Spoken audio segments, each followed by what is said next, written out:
नमस्कार सभी पेंशन धारकों का एक बार फिर से स्वागत करते हैं हमारे इस YouTube चैनल पर। दोस्तों, इस वक्त की पेंशन धारकों के लिए बहुत ही महत्वपूर्ण और इम्पोर्टेंट खबरें निकल कर सामने आ रही हैं, जिसके बारे में दोस्तों आज की इस वीडियो के अंदर बात करेंगे। जी हाँ दोस्तों, मिनिमम पेंशन को लेकर हम सभी के लिए बड़ी खबर आई है। देशव्यापी हड़ताल का हम सभी के लिए फैसला हो चुका है। लाखों लोगों को इससे फायदा मिलेगा। तो EPS 95 मिनिमम पेंशन को लेकर आप सभी के लिए क्या बड़ी खबर निकल कर आई, इसके बारे में दोस्तों आज की इस वीडियो के अंदर संपूर्ण रूप से जानकारी आप सभी को दी जाएगी। और वहीं बात करेंगे यूनिफाइड पेंशन स्कीम के कैलकुलेशन को लेकर। जी हां दोस्तों, बेसिक सैलरी के हिसाब से कितनी आपको पेंशन मिलेगी, कैसे आपका ये कैलकुलेशन होगा, यूपीएस के तहत ये कैलकुलेशन आप सभी को हम यहाँ पर जो है बताने वाले हैं। और इसी के बाद हम बात करने वाले हैं EPS पेंशन। जी हाँ दोस्तों, क्या निजी क्षेत्र के कर्मचारियों को मिलेगी 7,500 रुपए की पेंशन? इसको लेकर वित्त मंत्री निर्मला सीतारमण ने यहाँ पर जो है बड़ा आश्वासन आप सभी को दिया है। तो इसके बारे में भी दोस्तों आज की इस वीडियो के अंदर बात करेंगे कि आखिरकार वित्त मंत्री ने क्या आश्वासन आप सभी को दिया है। और वहीं बात करेंगे कर्मचारी भविष्य निधि संगठन से बड़ी खबर है। देश की किसी भी बैंक से आप पेंशन ले सकते हैं। 78 लाख पेंशन धारकों को इसका फायदा होगा। और दोस्तों ये जल्द ही आप सभी के लिए लागू होने वाली है। तो इसके बारे में बात करेंगे। और अंत में हम बात करने वाले हैं कि EPS 95 के सफल आंदोलन के बाद केंद्रीय श्रम मंत्री और कर्मचारी भविष्य निधि संगठन के साथ एक उच्च स्तरीय बैठक हुई है, जिसमें से पेंशन धारकों के लिए बड़ी खुशखबरी निकलकर सामने आ सकती है। तो इस खुशखबरी के बारे में भी इस वीडियो के अंदर बात करेंगे। यानी कि दोस्तों, अगर आप EPS 95 पेंशन धारक हैं या फिर सरकारी कर्मचारी पेंशन धारक हैं, तो आप सभी के लिए बड़ी खुशखबरी है। हम UPS की भी बात करेंगे और EPS 95 पेंशन की भी बात इस वीडियो के अंदर करेंगे। इसलिए वीडियो आप लास्ट तक देखिए। साथ ही चैनल पर पहली बार आए हैं तो चैनल को भी सब्सक्राइब कर लें। तो चलिए हम यहाँ पर सबसे पहले बात करते हैं EPS 95 मिनिमम पेंशन को लेकर आखिरकार क्या बड़ी खबर आ रही है। देशव्यापी हड़ताल का फैसला कैसे लिया गया है और लाखों लोगों का जीवन का सवाल कैसे है, लाखों लोगों के जीवन में इसको फायदा कैसे मिलेगा, इसके बारे में बात करें तो दोस्तों EPS 95 राष्ट्रीय संघर्ष समिति जो NSC है, उन्होंने कहा कि अगर मांगे पूरी नहीं होती है तो यहाँ पर जो है देशव्यापी हड़ताल कर्मचारी और पेंशन धारक करेंगे। नेशनल एजुकेशन कमेटी औद्योगिक, सार्वजनिक, सहकारी, निजी क्षेत्र के सार्वजनिक सेवा निवृत्त कर्मचारियों का ये जो प्रतिनिधित्व करती है। NSC के अध्यक्ष कमांडर अशोक रावत ने बताया कि पेंशन भोगी वर्तमान में बहुत ही कम पेंशन के कारण संकटपूर्ण स्थिति में अपना जीवन जो है जी रहे हैं और गरिमा को तर खोते जा रही हैं। उन्होंने प्रमुख मांगे कौन की रखी कि मूल पेंशन, यहाँ पर मूल पेंशन जो है 7,500 रुपये मासिक मिलनी चाहिए। इसी के साथ स्वास्थ्य सेवा, चिकित्सा सुविधा, पति और पत्नी को यहाँ पर जो है मुफ्त में स्वास्थ्य सुविधा मिलनी चाहिए।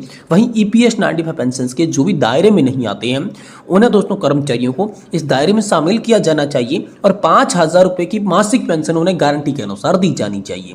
यानी कि नेशनल एजुकेशन कमेटी के अनुसार यदि संसद के इस सत्र में न्यूनतम पेंशन नहीं बढ़ाई गई तो देशव्यापी विरोध प्रदर्शन जो है वो आप सभी के लिए किया जाएगा।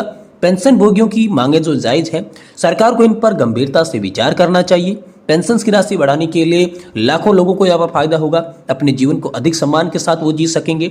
अपनी मांगे पूरी नहीं होती है तो देशव्यापी हड़ताल और विरोध प्रदर्शन करने की संभावना है, जिससे लगातार जो है सरकार पर हाल फिलहाल में दबाव बढ़ता हुआ दिखाई दे रहा है। वहीं अगली बड़ी खबर की बात करें तो दोस्तों यूनिफाइड पेंशन स्कीम की कैलकुलेशन को लेकर बड़ी खबर आई है। बेसिक सैलरी के हिसाब से कितनी पेंशन मिलेगी? देखिए, अगले वित्तीय वर्ष से यूनिफाइड पेंशन स्कीम शुरू हो जाएगा और इसी न्यू पेंशन स्कीम से लाखों केंद्रीय कर्मचारियों को लाभ होगा। इस स्कीम के बाद लोगों के मन में कई सवाल हैं। इन सवालों में से मुख्य है कि UPS के तहत पेंशन पाने के लिए कितने साल की नौकरी करना जरूरी है और इसके अलावा न्यू पेंशन में कैलकुलेशन किस तरीके से किया जाएगा। तो दोस्तों, यूनिफाइड पेंशन स्कीम के तहत पेंशन पाने के लिए लाभार्थी को कम से कम 25 साल तक की अवधि के लिए नौकरी करनी होगी। अगर वह 20 या फिर 23 साल तक नौकरी करता है तब भी उसे UPS पेंशन का लाभ नहीं मिलेगा। अब बात आती है कि कर्मचारी को कितनी पेंशन मिलेगी। तो UPS पेंशन कैलकुलेशन के हिसाब से रिटायरमेंट से पहले के साल में कर्मचारी की जितनी भी बेसिक सैलरी होगी उसका 50% और साथ में महंगाई राहत जोड़कर पेंशन मिलेगी। हम आपको कुछ बेसिक सैलरी के उदाहरण देकर समझाते हैं। मान लीजिए कर्मचारी की बेसिक सैलरी 50,000 रुपये है, उन्हें UPS के तहत बेसिक सैलरी का 50% यानी कि 25,000 प्लस महंगाई भत्ता जोड़कर जो राशि बनेगी उतनी पेंशन मिलेगी। इस तरह से 55,000 रुपए की बेसिक सैलरी है तो 27,500 के साथ महंगाई भत्ता। जिन कर्मचारियों की 60,000 रुपए की सैलरी है तो उनमें 30,000 प्लस महंगाई भत्ता। जिनकी 70,000 की सैलरी है उन्हें 35,000 प्लस महंगाई भत्ता। और जिन लोगों की 80,000 रुपए की बेसिक सैलरी है उन्हें 40,000 प्लस महंगाई भत्ता जोड़ने के बाद जो रकम आएगी वो उन्हें पेंशन के रूप में दी जाएगी।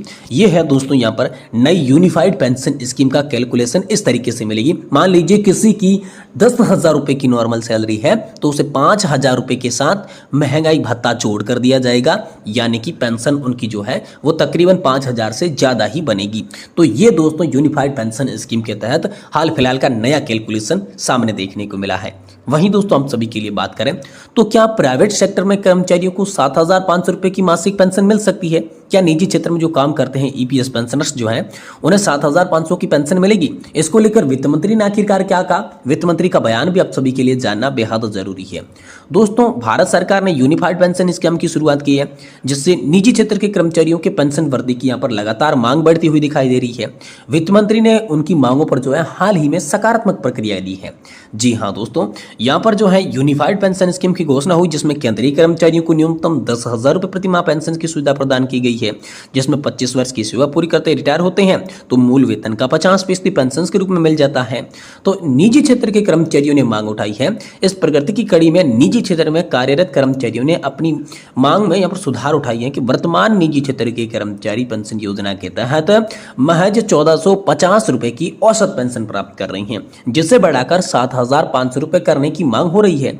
तो वित्त मंत्री ने आश्वस्त किया हालिया विकास के अनुसार ईपीएस 95 राष्ट्रीय आंदोलन समिति के प्रतिनिधि मंडल ने केंद्रीय वित्त मंत्री निर्मला सीतारमण से मुलाकात की, न्यूनतम पेंशन को 7,500 रुपए प्रति माह करने का अनुरोध किया। वित्त मंत्री ने प्रतिमंडल से आश्वस्त किया कि सरकार उनकी मांगों को सहमति और निजी क्षेत्र के कर्मचारियों के हितों के लिए उपयुक्त कदम उठाएगी। सरकार ने वित्तीय सुरक्षा सुनिश्चित करने के लिए अपनी प्रतिबद्धता जताई।